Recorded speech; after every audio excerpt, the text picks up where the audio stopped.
Querido aluno da Escola Bíblica Dominical, professor, professora, superintendente, você que é amante do conhecimento, apaixonado pela palavra e pelo ensino, essa sala de aula é para você. Nós estamos aqui batendo aquele papo sobre Escola Bíblica Dominical, lição Betel, lição de número 3, e essa lição tem por tema rejeição e oposição. Nada impediu a missão do Filho de Deus. Essa é a temática da lição e o texto áureo dessa lição: veio para o que era seu e os seus não o receberam, que é João, capítulo 1, verso 11. A verdade aplicada: assim como Jesus, seus discípulos devem perseverar na caminhada a fim de cumprir sua missão, mesmo diante de oposições e rejeições. Se você entrou aí e não é inscrito ainda nesse canal, não deixe de se inscrever. Não deixe de dar o seu joinha, o seu like. Se você não gostar, não tem problema, dê o seu dislike. Comenta, concorda, discorda, acrescenta, compartilha esse vídeo, seja bênção para o seu amigo. Quais os objetivos dessa lição? Atenta aí, que é saber que o Filho de Deus foi rejeitado por muitos. Segundo, compreender que a rejeição não faz parte dos que amam a Deus. E o 3, ressaltar que o Pai não se agradou dos que rejeitam a seu Filho. O texto de referência está em João capítulo 6, versos 60, 61, 66, 67 e 68. Nós não vamos ler o texto de referência como é de costume, porque nós aqui, na verdade, não somos uma aula. Você entrou aí pela primeira vez, nós aqui somos um resumo, uma síntese, só para poder somar com aquele conteúdo que você já tem estudado, pesquisado. E eu desejo que você ache nesse resumo um conteúdo a mais para poder acrescentar nesses estudos que você tem agregado e somado para a sua aula. A introdução diz que nesta lição veremos como Jesus enfrentou rejeição, e isso sem desistir de cumprir o seu ministério na terra. Ele continuou anunciando o evangelho e operando curas e milagres. Nosso Senhor soube lidar com a rejeição e com as manifestações de exaltação por parte do povo. Ele bem sabia o que estava para acontecer para cumprir o plano da redenção. Segue as referências, então nós vamos para os nossos tópicos. No tópico 1, diz que Jesus enfrentou rejeição. Você já enfrentou rejeição? Você já sentiu a dor de ser rejeitado, de ser excluído, de ser deixado de lado? Se você já sofreu rejeição, como que você reagiu? Como que você se comportou? Quais foram as suas atitudes quando se sentiu rejeitado, quando percebeu que aquele grupo de convívio seu estava te rejeitando, te negligenciando, te deixando de lado?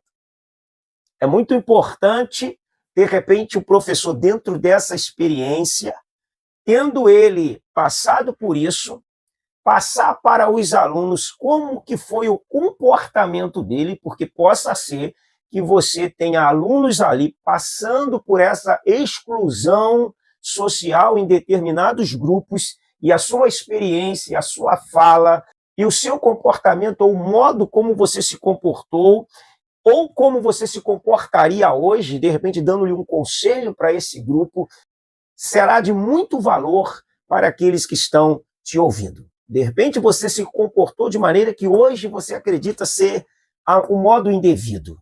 Logo você vai ter uma experiência para passar, e como deveria ser o seu comportamento hoje, você vendo com outros olhos, pode passar uma experiência para que alguém que esteja de repente passando por isso venha a ter uma atitude diferente baseado na sua instrução.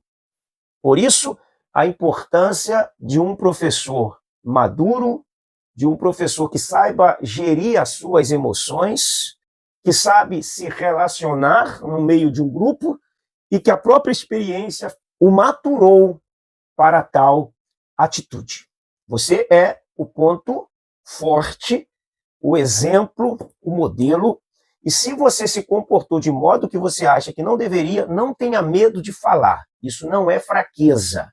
Isso é ser verdadeiro, e quando o professor é verdadeiro, ele tem uma identidade com o aluno, ele cria essa identidade, o aluno percebe que o professor ele também tem as mesmas carências emocionais dos alunos. Então é importante essa identidade, nunca vender a ideia de superstar, de dono de todo o poder, de todo o conhecimento. Interaja com seus alunos e deixa eles perceber que, apesar de você ser professor, você também é humano. Vamos para a nossa lição. Jesus não paralisou diante da rejeição que sofreu. João, capítulo 1, verso 11, inclusive, é o nosso texto áureo. Veio para o que era seu e os seus não o receberam.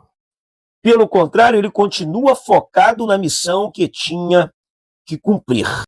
Os seus não o receberam, mas isso não fez com que Jesus desanimasse no cumprimento de sua missão. Ele permaneceu focado, porque o propósito que estava dentro dele era muito maior do que aquela rejeição. E nós vamos ver alguns pontos importantes desse assunto, porque esse assunto, se você souber contextualizar com sua classe, você vai enriquecê-la muito e tocar, inclusive, em feridas emocionais que alguns alunos possam estar enfrentando ou as tê-las abertas devido a momentos difíceis. Jesus seguiu a sua missão, tópico 1, subtópico 1. Jesus seguiu pregando o reino e o amor de Deus para que quem cresce no Filho tivesse a vida eterna. Apesar de ter sido rejeitado por muitos, o Filho de Deus foi exaltado pelo Pai, como já previam as Escrituras. A pedra que os edificadores rejeitaram tornou-se cabeça de esquina, e foi o Senhor quem fez isso. E é coisa maravilhosa aos nossos olhos. Então, Jesus seguiu a sua missão em meio à oposição. Por quê? Porque Jesus sabia quem ele era. No início da sua missão, quando ele é batizado, vai para o deserto, e estando no deserto, sendo tentado 40 dias e 40 noites pelo diabo, no fim dessa tentação, o diabo faz uma proposta a Jesus. Já que és o Filho de Deus, mande que estas pedras se transformem em pães. Jesus não tinha que efetuar o pedido do diabo para lhe atender aos seus caprichos e perder o foco da sua missão. Então, se a missão de Jesus não era esta como proposta, ele simplesmente devolveu uma resposta ao diabo usando a palavra de Deus. Daí a determinância do conhecimento da palavra de Deus, para que o professor possa saber enfrentar os embates de maneira nobre, elegante e usando o poder da palavra. O conhecimento, para o professor, é indispensável na execução da sua vida cristã, da sua vida ministerial e na apresentação da lição. O tópico 1, subtópico 2, diz: alguns rejeitaram os milagres de Jesus. Em seu evangelho, João narra 7 milagres realizados por Jesus. Entre eles, quando Jesus cospe na terra, faz lama e unta os olhos de um homem cego. Depois manda que ele vá se lavar no tanque de Siloé. O homem obedeceu e voltou a ver. Esse milagre evidencia uma vez mais a divindade de Jesus, irritando grandemente os fariseus, já que o milagre foi realizado num dia de sábado. O fato de aquele homem reconhecer que foi curado pelo Filho de Deus deixou os fariseus furiosos, porque eles se consideravam espiritualmente superiores. O perigo é quando a pessoa se sente superior ao outro. Os fariseus, eles propagavam essa ideia. Só que o evangelho de Jesus não propaga essa ideia de que você deva emiti-la como sucesso ministerial, uma espiritualidade elevada. Quem faz análise da sua vida espiritual são as pessoas. Você deve preservar a sua vida espiritual, mantê-la em dia, saudável, estável, mas nunca vender a ideia de que você é mais espiritual do que A, B ou C. Você deve simplesmente manter o seu exercício cristão para manter a sua vida espiritual em dia, saudável, mas nunca fazer dela um instrumento de exibicionismo, porque senão isso desemboca no farisaísmo. Por mais que você tenha, de repente, um estilo de vida, um padrão diferente dos outros, que o seu padrão de vida seja exemplo e que a sua vida causa na sua turma vontade de conhecer Deus. Que a sua vida possa incentivar os seus alunos a buscarem a Deus, a quererem conhecer Deus como você conhece. E não como os fariseus que tentavam vender uma ideia aparente, estereótipo de santidade, de comunhão com Deus, quando na verdade eles viviam era longe de Deus. O tópico 1, subtópico 3 diz: rejeitado pelos irmãos. Jesus teve irmãos biológicos, também filhos de Maria, entre eles Tiago, José, Judas e Simão, e esses irmãos o rejeitaram. Lendo aqui, por exemplo, o texto que está aqui citado, de João, capítulo 7, verso de número 5, diz: pois nem mesmo os seus irmãos criam nele. Disse-lhes, pois, Jesus: o meu tempo ainda não chegou, mas o vosso sempre está presente. Não pode o mundo odiar-vos, mas a mim me odeia, porque eu dou testemunho a seu respeito de que as suas obras são más. Olha que fala dura de Jesus no verso 7. Não pode o mundo odiar-vos, mas a mim me odeia, porque eu dou testemunho a seu respeito de que as suas obras são más. Se nós não dermos testemunhos como Jesus, de que as obras do mundo são más, logo o mundo vai nos amar. Será que esse entrelace de igreja e mundo não é pelo fato de que a igreja perdeu o posicionamento de que o sistema mundano é má? E o mundo, ao invés de nos odiarmos, eu estou falando no sentido da pregação do evangelho, eles estão achando-nos legais? Será que nós não estamos perdendo o caminho do genuíno evangelho para agradarmos gregos e troianos e ficarmos bonitos na foto? Jesus está falando justamente aqui, para a incredulidade dos irmãos dele. Não pode o mundo odiar-vos. Por que o mundo não podia odiar a eles? Porque eles não tinham uma mensagem que se opunha. Jesus traz uma mensagem se opondo e ele diz: o mundo me odeia, porque eu falo que as obras deles são má. Então nós temos aqui um ensinamento, fora da curva, hein? É o ensinamento de Jesus. O 2 diz: Jesus não parou diante da rejeição. O Filho de Deus foi rejeitado pelas autoridades religiosas, pelo seu próprio povo, por alguns de seus seguidores, porém nada disso fez com que ele deixasse de cumprir a sua missão. Por quê? Porque ele tinha um alvo, ele tinha um foco. O que carcomia Jesus por dentro era o seu chamado. E ele não colocou limites para ele mesmo. Ele foi cumprir a sua missão. Por isso, ele não se preocupou com as autoridades, ele não se preocupou com o povo, com a oposição do povo, e nem com alguns dos seus seguidores. Porque a missão era maior do que tudo isso. Se Deus te deu uma missão, você já sabe que você vai sofrer oposição.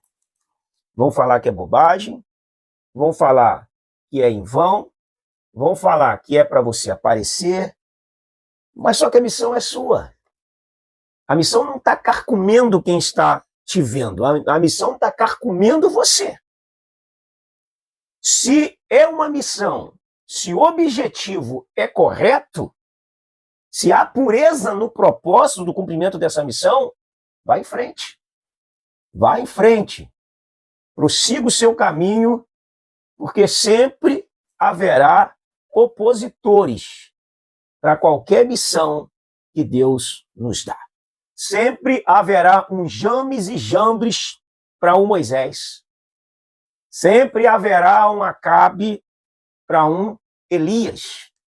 Sempre haverá um Herodes para um João Batista.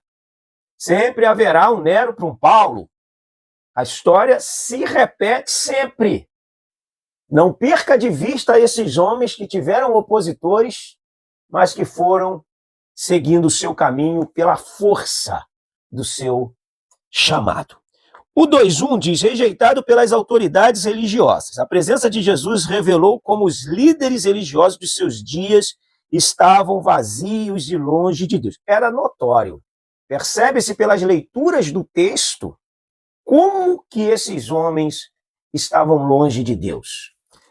Andavam com a Bíblia, mas não andavam com Deus. Amavam a Torá, que era a Bíblia da época, mas não amavam a Deus.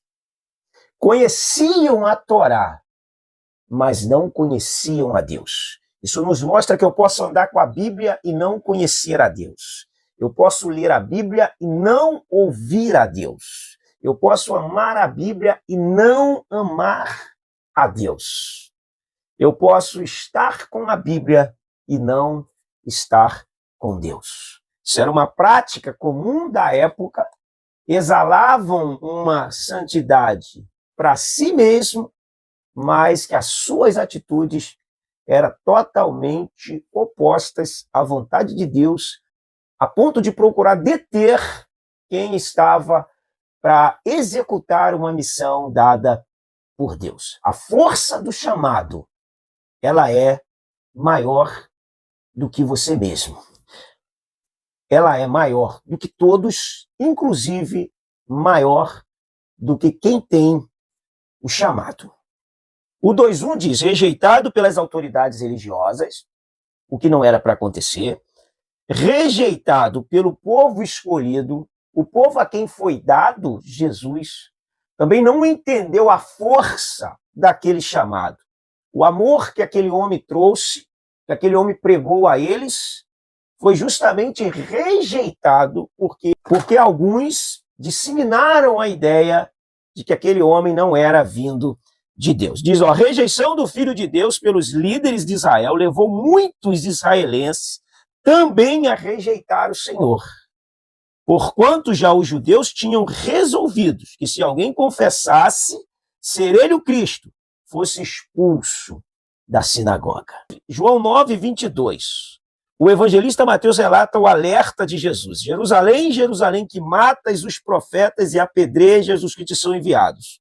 Quantas vezes quis eu ajuntar os teus filhos como a galinha ajunta os seus pintos debaixo das asas, e não quiseste. É o amor oferecido sendo rejeitado em troca de uma religião que só adoeciam, que só os maltratavam, que só os mantinham numa gaiola mental, e eles não conseguiram discernir e entender que quem estava ali era o Filho de Deus. Infelizmente, os homens eles são mais fáceis a serem levados pelo engano do que a serem tratados pelo certo. O enganoso, hoje ainda na sociedade, você vê que não é nada novo, o engano, ou o enganoso, ou o enganador, ele tem mais aceitação do que aquele que está ali falando a verdade, ensinando a verdade, pregando a verdade, porque o povo gosta do engano. Mas a você, meu amigo professor, eu deixo um conselho: não negocie a palavra. Ensine a palavra com amor. Ensine a palavra em verdade. Ensine a palavra com entusiasmo. Ensine a palavra com paixão. Ensine a palavra com intrepidez. Ensine a palavra com ousadia, porque o poder emana da palavra de Deus. O agente transformador que o Espírito Santo usa é a palavra de Deus. E a boca que Deus vai estar usando para a execução dessa missão transformadora é a sua. Então, ore a Deus e diga: Deus, eu preciso ser a sua boca. Eu preciso ser boca de Deus. Quero ler um texto aqui rapidamente em Jeremias.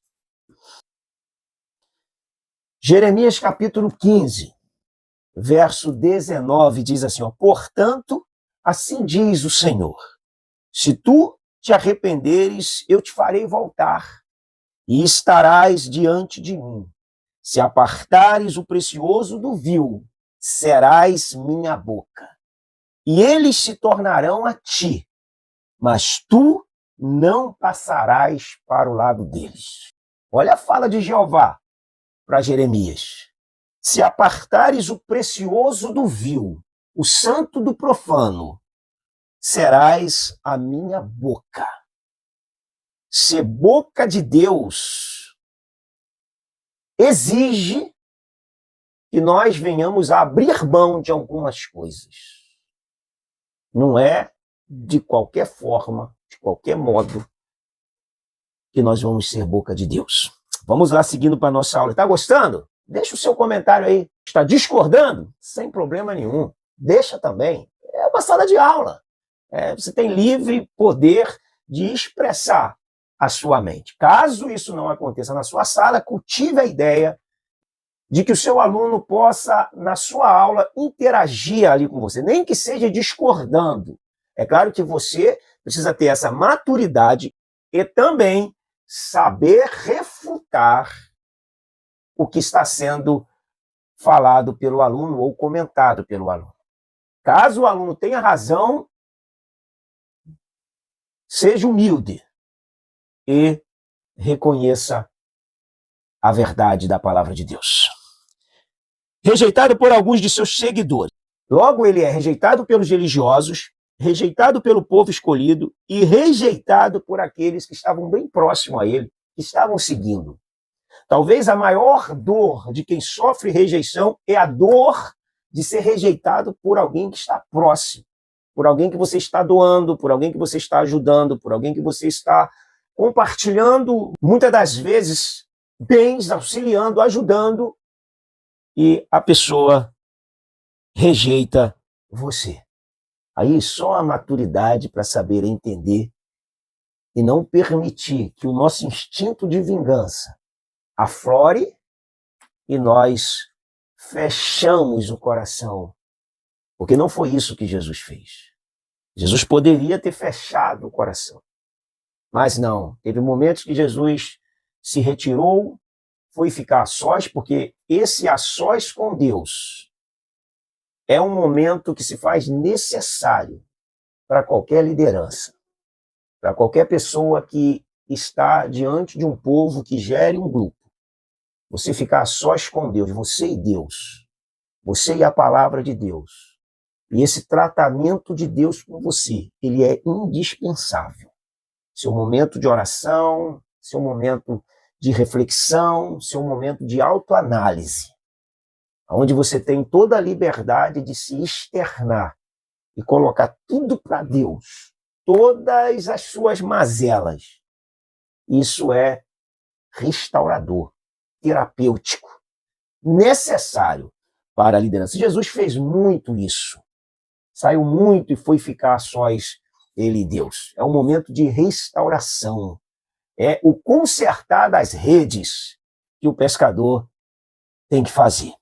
O 3 diz, rejeitado por muito e exaltado pelo Pai. Olha, o mundo pode até te rejeitar. O seu amigo pode te rejeitar. O seu irmão mais próximo pode te rejeitar. Mas aquele que te chamou para a missão, o Pai, ele não te rejeita. Por mais que alguns o rejeitavam, outros assimilaram a palavra de Jesus e entenderam que ela era a vinda de Deus. Por isso que permanecer no foco é determinante para nós. O 3:1 de João Batista, testemunha do Filho de Deus. Está faltando aqui o D, né? Preposição aí do. Testemunha do Filho de Deus. Coloca aí na sua revista que na hora que você já estiver lendo lá na classe, você já lê de modo correto e você possa, de repente, pedir os alunos aí para estarem fazendo essa correção aqui ortográfica, que provavelmente é um erro aqui de digitação, nada anormal, isso acontece. João Batista testificou do Filho de Deus ao dizer que o Cristo viria após ele. Essa certeza de João Batista fez com que, ao ver Jesus caminhando em sua direção, ele o reconhecesse dizendo, eis o Cordeiro de Deus que tira o pecado do mundo. Apesar de Jesus ser rejeitado por muitos, muitos também o aceitaram, ou seja, ninguém vai ser unanimidade. João Batista não foi, ainda que era respeitado por Herodes pela sua vida santa, pela sua mensagem, pela sua vida com Deus, preparou o caminho de Jesus, mesmo em meio a essa rejeição. Jesus aparece, então, e também tem o seu processo de rejeição. Até hoje, quem prega o evangelho em determinados lugares, você também sofrerá rejeição. Deboches, será visto como uma pessoa de baixo poder intelectual, leigo, sem poder de raciocínio. Ah, por quê? Porque você serve a Jesus. Esse ponto aqui, ó, João, testemunha do Filho de Deus. Por esse testemunho, João morre sem cabeça, é degolado por Herodes. Esse João morreu sem perder o foco da sua missão, de um ministério muito curto, mas executou o seu papel, e se ele hoje entrou no cenário da história, entrou porque nesse curto período ele cumpriu a sua missão. Estava determinado esse curto período, mesmo assim, ele não se omitiu em meio à oposição. Em meio à liderança religiosa da época, à liderança política, ele se manteve fiel ao propósito do seu chamado. Ele não negociou o chamado para poder ficar bonito na foto, para poder ganhar com A, com B, com C, negociar aqui e ali. O chamado era maior do que tudo isso para João. Que esses homens sirvam de exemplos para nós. A luz que ilumina os rejeitados, 3:2. O Evangelho de João nos apresenta a história de um homem cego de nascença, que experimentou tanto a rejeição quanto a exaltação divina. Jesus, ao encontrá-lo, fez lama com a sua própria saliva e o aplicou sobre os seus olhos, e ordenando-lhe que se lavasse no tanque de Siloé, que é o enviado. Obediente à palavra do mestre, ele se lavou e passou a enxergar, surpreendendo a todos ao seu redor. Esse homem também sofreu rejeição? Sofreu. Por quê? Porque foi atingido pelo ministério daquele que não se intimidou com a rejeição. E foi adiante, seguindo o foco daquilo que Deus tinha traçado para ele. Porque no mundo cristão, no mundo do cristianismo, você não pode ser frouxo emocionalmente. Você não pode ser fraco emocionalmente, senão você se machuca muito, principalmente se você estiver na frente. Você precisa ter postura, posicionamento, opinião, firmeza, senão você não terá condições de estar na frente de nada, porque você adoecerá por não ter postura de se posicionar quando necessário se fizer. Preste atenção e anote isso. Possa ser que você, de repente, já foi ferido por falta de posicionamento. Quem sabe está adoecido, doente, na frente de algo, ao invés de estar se tratando, porque não soube se posicionar. E está doente, tentando fazer algo e tentando curar alguém que está ali precisando. Esse é o perigo de não ter firmeza para o cumprimento do propósito. O 3:3 diz: a entrada em Jerusalém e a revelação do Messias. O evangelista Mateus, Marcos, Lucas, João relataram a entrada triunfal de Jesus em Jerusalém, mostrando que ele é o Messias, o filho de Davi, cumprindo as profecias. Este que está sendo recepcionado em Jerusalém está prestes a ser levantado na cruz, ressuscitar e retornar à glória que tinha com o Pai antes da fundação do mundo. Os discípulos testemunharam que Jesus já lhes tinha revelado. O Filho de Deus não veio como um líder para libertar Israel do jugo romano, mas como um redentor da humanidade. Esta era a missão de Jesus quando ele tem uma entrada triunfal em Jerusalém. E ele entra montado no jumentinho, o povo pega folhas de palmeiras, forra o chão e cantam: bendito que vem em nome do Senhor, hosana nas maiores alturas, bendito que vem em nome do Senhor, hosana, hosana. E isso acontece num domingo de Ramos. Na mesma semana, aquele povo que gritava, que ovacionava, parte dele estava gritando: crucifica-o, crucifica-o, crucifica-o. Napoleão Bonaparte, ele tem a seguinte frase: a turba que te ovaciona é a mesma que te crucifica. Então você não pode estar sempre esperando aplausos. Na verdade, nunca espere aplausos. Se eles vierem, saiba administrá-los e geri-los em suas emoções. Porque quem te aplaude hoje, amanhã grita crucifica. Amanhã pode estar te vaiando e gritando crucifica-o. Por isso que saber lidar com elogios, por isso que não depender de elogios para fazer a obra de Deus, isso é proteger a sua emoção.